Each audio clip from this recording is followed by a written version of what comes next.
দেশের মহাসড়কগুলোতেও ঢাকা ছেড়ে যাওয়া যানবাহনের ভিড় বাড়ছে। টাঙ্গাইল থেকে মহাসড়কে যানজটের খবরাখবর জানাতে আমাদের সাথে যুক্ত হচ্ছেন সহকর্মী আহমেদ রাসেল। আমরা চলে যাচ্ছি তার কাছে।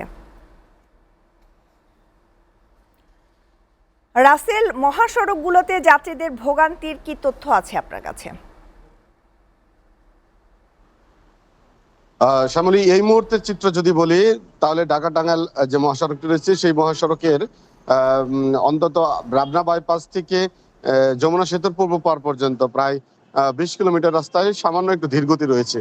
তবে এই চিত্রটি কিন্তু সকালে একটু ভয়াবহ ছিল, বিশেষ করে মধ্যরাত থেকে। মধ্যরাতে যমুনা সেতুর উপরে 10টি যানবাহন বিকল হয়ে যায়। সেই যানবাহনগুলি সরিয়ে নিতে কিছুটা সময় লাগে। এরপরে থেকে কিন্তু মহাসড়কে জটলা সৃষ্টি হয়। সেই জটলা যখন রাত পোহায়ে সকাল হয় তখন পর্যন্ত প্রায় 30 কিলোমিটার রাস্তায় যানজটের সৃষ্টি হয়ে যায়।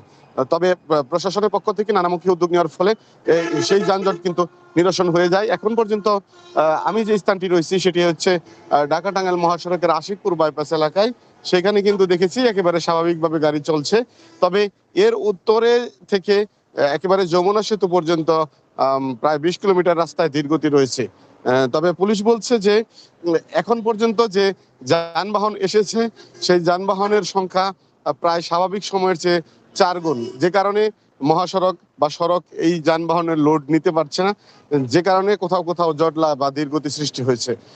একটি তথ্য জানিয়ে রাখি, যমুনা সেতুর উপর দিয়ে যে যানবাহন চলাচলের স্বাভাবিক গতি বা স্বাভাবিক যে সময়টি, সেই সময়টি থাকে প্রায় 12,000, কিন্তু গত 24 ঘন্টায় এই যমুনা সেতুর উপর দিয়ে 52,000-এর অধিক যানবাহন চলাচল করেছে।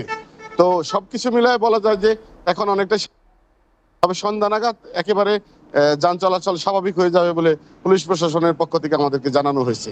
তো এই ছিল ঢাকা টাঙ্গাইল মহাসড়কের সর্বশেষ চিত্র। শ্যামলী। রাসেল, আপনাকে ধন্যবাদ।